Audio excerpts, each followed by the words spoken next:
everyone, today I'm doing a trip to Snake Warrior Island, and I thought I'd let you see some of the wildlife we're seeing as we're getting there. Hopefully you can see him. There's an iguana standing on that thing. There's another one that's sneaking up on him. I'm having kind of a hard time seeing my own screen, so hopefully I'm... Hold on. Sorry, somebody just wanted to know if I wanted to catch them. Anyway,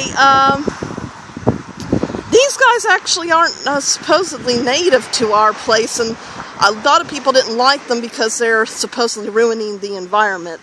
But anyway, so I thought I'd let you take a look at that, and so I'll continue filming once I get into the park.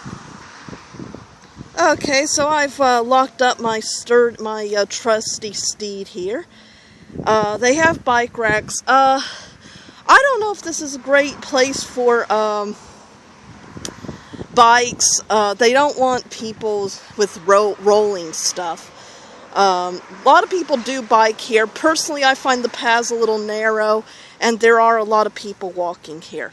The good things about this park, it's a natural area reserve. They took this plot of land to kind of preserve the Everglades. We're very far from the Everglades, but they that's what, they reserved this land to kind of make it like an Everglades. So the perks of this, it's free. And then you see, supposedly it's a good place for bird watching, and there's some history to the land with now an extinct American Indian tribe once roamed these grounds, and so I'll be taking you through that. But it's called Snake Warrior Island. I don't know why everything around here's got snake in the name. I don't know if it had a lot of snakes when they started developing it, but I've not seen any snakes yet. So I'm going to take you on a tour of this place. Okay, so we're a little bit at the beginning of the park. I don't know if you can see them. We have some dragonflies and some butterflies and maybe moths. Try to see if I can get this guy over here. Hopefully, unfortunately I don't have very good. So yeah. I don't know why they call it an island. It really isn't an island. An island's surrounded by water, as far as I know. There is a lot of water here. They do allow some fishing if you have a permit. Because there's water, sometimes there's a certain smell to it. And it probably attracts mosquitoes in the summer.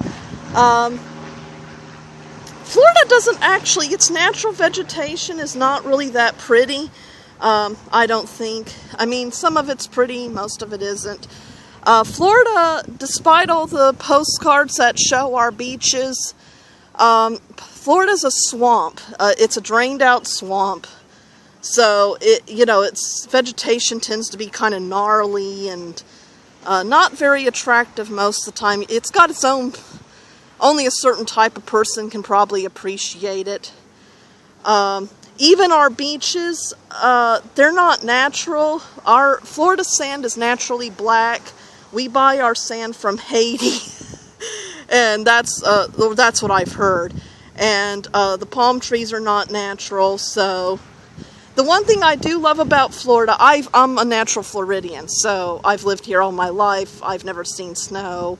But the one thing I really love about Florida is our bright blue skies. Now, you're not seeing Florida at its best as far as skies today, because since it's October, we're starting to get kind of overcast.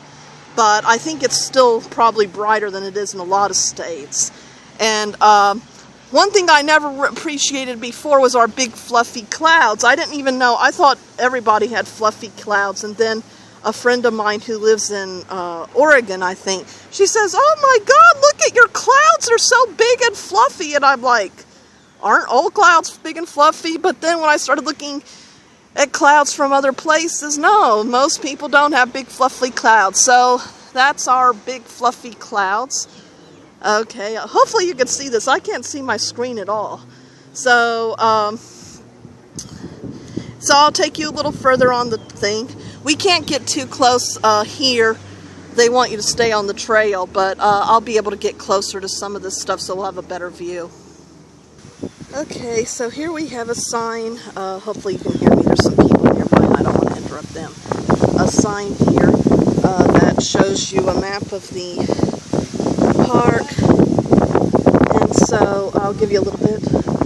Snake Warrior Islands Natural Area. Welcome to Snake Warrior Islands Natural Area, site of the oldest documented Seminole settlement in the Eastern Everglades. Purchased by the state of Florida in 1992 with assistance from the Trust for Public Lands, this elevated oak hammock and recreated wetland was once the camp of Cheeto. Okay, I'm probably going to be butchering some of the names here. I couldn't find. I forgot to check the pronunciation, so I'm very sorry to anybody, if I'm butchering it. Cheeto Tustanuggy, the legendary snake warrior.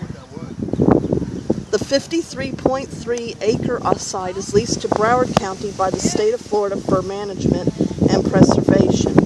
Located near the headwaters of what was once Snake Creek, the two elevated upland ridges or islands were once surrounded by marshland, similar to what you see here. Today it is one of a very few eastern Everglades islands that have been spared development. We hope you enjoy the beauty and tranquility of this very special place as you take a walk back into time. Then they have a bunch of rules.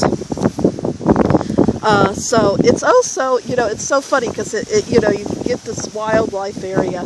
It's right behind a Winn Dixie, and on the other side is a bunch of residential homes. So that's kind of funny.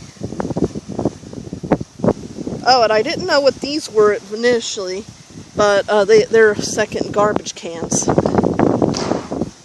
The only place I think that I kind of object to this place is that they don't have, as far as I see, they don't have a bathroom, but oh well.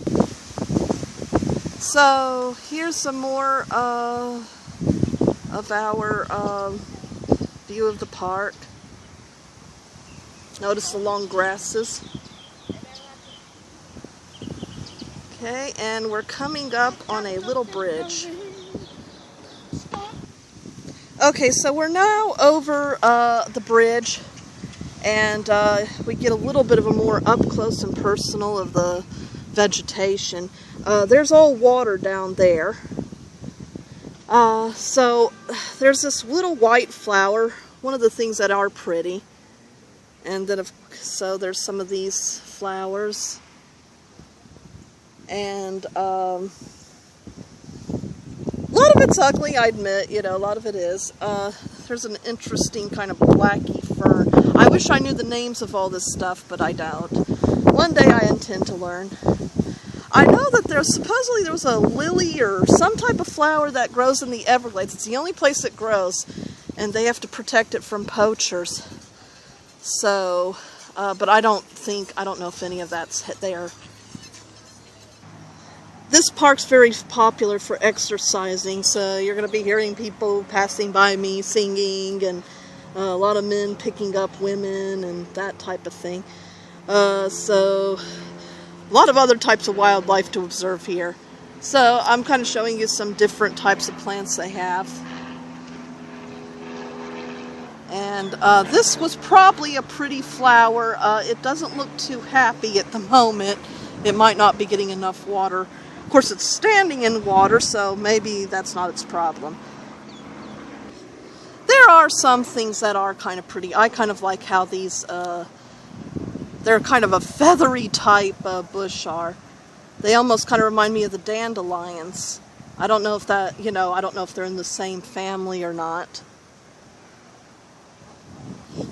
Here's a close-up of some of the long grasses. I guess, well, I don't know. Those things might have bugs or something itchy in them. My instincts tell me that. But I guess this could be, I don't know, this might have been something we could have used to carve mats or something like that, maybe. if the zombie apocalypse ever happens, you know. So, but I suspect there's probably something itchy in them. And they've got little black spots on them. I don't know if that means they're getting a mold or some type of fungus or whatever. Gardening in Florida is really hard because you got the bugs and you've got you either got too much water or not enough. The sun sears them. It can be a challenge, even to the native plants. I think that's why they're so gnarly and hunched over like the Hunchback of Notre Dame, because, you know, you probably have to be really sturdy to be able to grow in Florida.